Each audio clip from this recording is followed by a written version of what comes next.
Do you remember when you were 16 years old?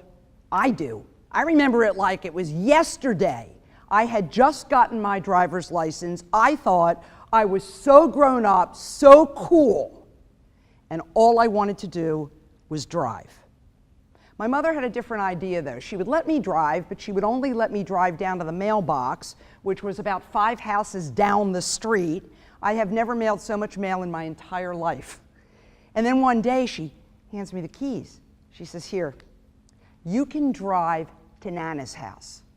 Wow, Nana, my grandmother, her mother. And she lived 20 minutes away. I was so excited. I got in that car, I drove to her house, I threw it in park, and I decided that I was going to surprise her, not let her know I was coming. So I went running up the steps, and she lived in what back then they called a row home. Today we call them townhomes. And as you open the door, you open it right into the kitchen.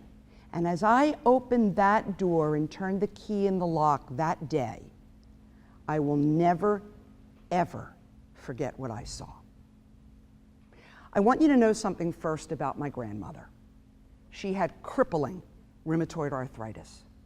Even the slightest movement would make her wince in pain. Her hands were so deformed.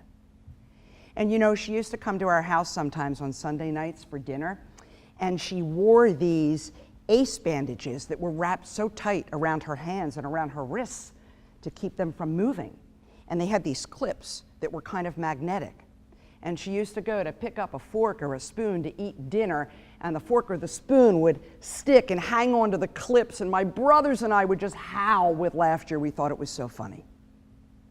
But as you know, pain is hardly amusing. So on this particular day, as I turned that key in the lock, what I saw was my grandmother leaning over the stove. And at first I didn't understand what was happening, and then she took both of her hands and she slammed them into a pot of hot boiling wax, and she screamed. I was stunned. And it wasn't until years later that I understood that brief pain was worth 10 minutes of relief so she could have hot wax on her hands.